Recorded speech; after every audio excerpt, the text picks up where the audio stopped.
Hi, I'm Jamie Munson, one of the health coaches here at Partner MD. I'm located in our Midlothian, Virginia office. Today, I kind of wanted to walk you through a simple beginner full body workout. When developing these programs, it is best if you can sit down with one of the coaches so that we can customize them more specifically. But today I'm going to kind of go through a simple way to get started, really focusing on your larger muscle groups. So we're going to be really focusing on your legs, on your chest, on your back, things like that. As you advance and get a little bit more progressive in your program, you can hit more of the smaller muscle groups as you feel comfortable. And a lot of things are going to change with programs because today I'm going to show you 6 exercises, starting off with about 2 sets of 10 to 12 reps. But again, as you get better, your sets can change and so can your reps. So I've set up some equipment here behind me to kind of get you started. Hopefully you guys can see well and give you time to go over posture and give you some pointers when choosing to start exercising, some things to keep in mind.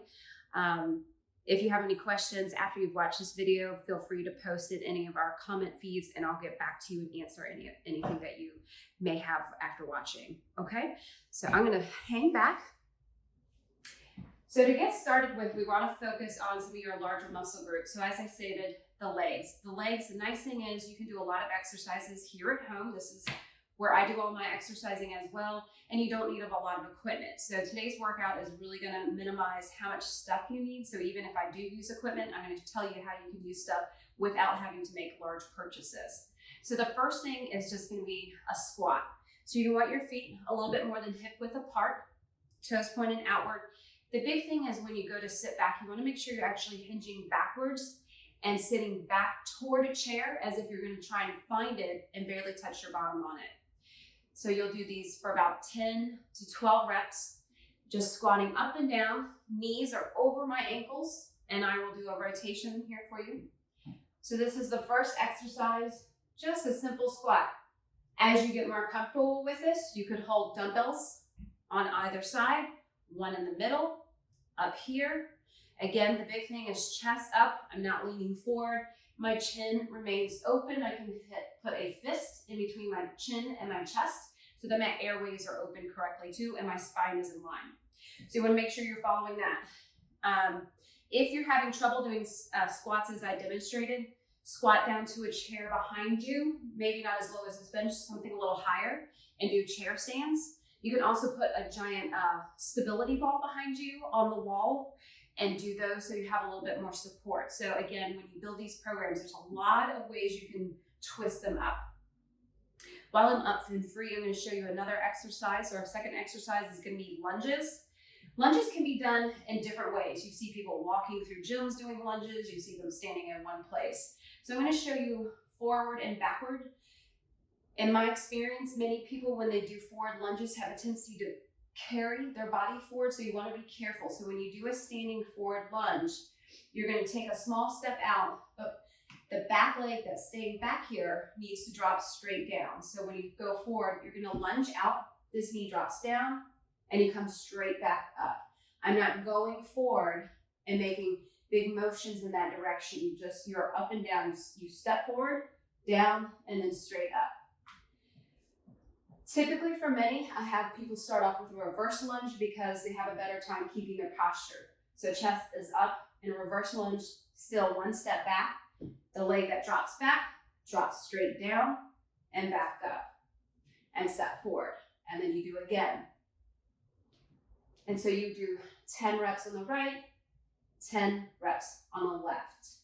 If you find yourself wobbly or pain, shorten your range of motion. You don't have to drop this back knee all the way down to the ground. You can do a smaller range until you're more comfortable. So hopefully some of these tips are giving you ideas as you build a beginner program. The next exercise I'm going to show you is going to use the bench. I'm going to do a chest press. When you do a chest press, if you do not have a bench, lay flat on the floor with the same range of motion. You do not need a bench to do this exercise. You can still do it at home with nothing. So you're going to need 2 dumbbells for this. And then you're going to come back onto the machine here. Make sure you center your weights in the center of your body. When you lean, don't lay back with your weights drop to your side, because when you go to lift them, you're going to pull your shoulders. So always bring your weights into the center of your body, and you'll roll back with your weights nicely supported And make sure your head is rested on the bench. You're gonna put both hands out to the side at a 90-degree angle, and you're gonna be pushing straight up for a chest press and straight back down. Make sure you find weights that are comfortable for you. Make sure your spine and your low back remain on the bench at all times. No arching up. Stay nice and flat and supported. As you get more comfortable with it, you can increase your weights, you can increase your repetitions. But chest is one of your larger muscle groups, so that's an easy one to focus on. The next exercise is called a single dumbbell row. You can also do this on the ground, on all floors. So you don't need a bench, but I'm going to demonstrate the bench. When doing this one, again, straight spine. Don't arch, move back. It's a nice, safe, neutral spine.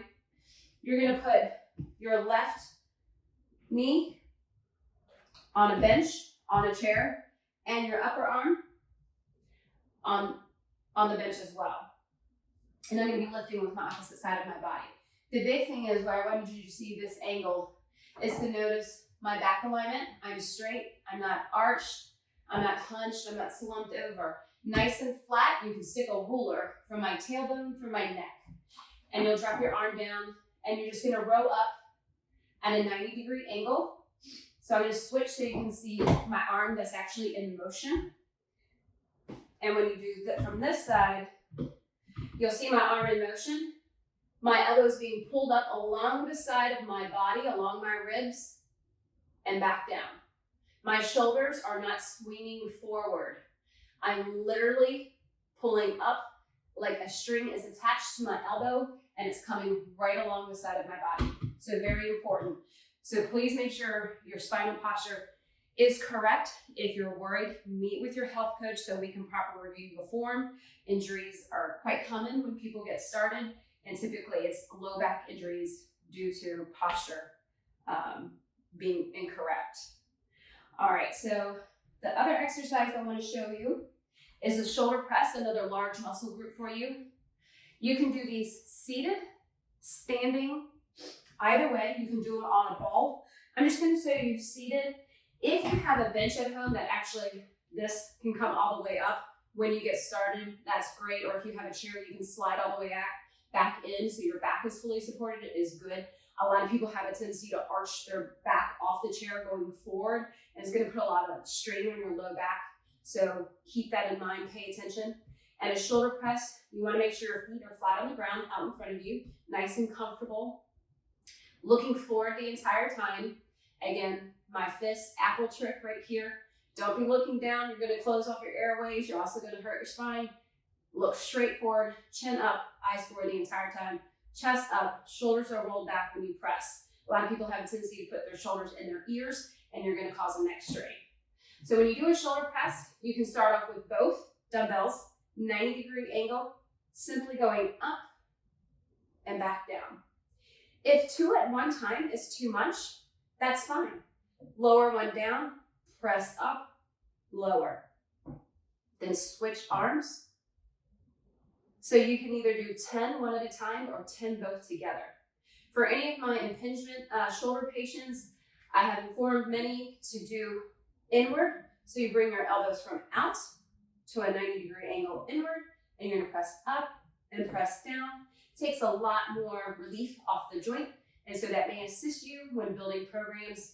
Again, this is where the customization from a health coach will be very helpful, especially if you've had previous injuries. So the last exercise, I'm going to show you on a ball. So it's just a simple ball crunch. So I'm just incorporating legs, chest, back, shoulders, and some core. There's a lot more things to be done, but when you get started, you want to keep it simple. So a ball, you can use this. It's a great support for your back. So you can do crunches on the floor. If you don't have a ball, again, no fuss. Don't run out and buy things you may not be ready to have. But you'll just sit on the ball, roll forward, nice and slow, and support your back. And as long as the back is fully supported, that's fine. You can rest your head in your fingertips. I always use your fingertips outward and use the balls of the fingertips to support your head. Do not interlock them. You do not want to pull on your neck. And you're going to crunch up and down and that's a basic ball crunch. There's tons of different ways to do. If it hurts you to do full ranges of crunches at any time, you can do a 45-degree angle. You can change those. But hopefully this gives you some tips and thoughts to get started with. Just keeping it simple, keeping it basic, posture, posture, posture. If your form is wrong, you will get injuries. So really reach out to the coaches so that we can re-emphasize that, fix anything, or cater to any kind of injuries you may have, because some of the things I've demoed may not be up your alley right now. But this is a simple way to get started without making it too complicated, but also not making it too long. Let me know what questions you guys have. I'm sure there's plenty. If there's something else you want me to demo, I would love to do that for you. Just let me know. And you can reach out to me at jmunson@PartnerMD or call the local offices to set up an appointment with me. All right, take care. Be well.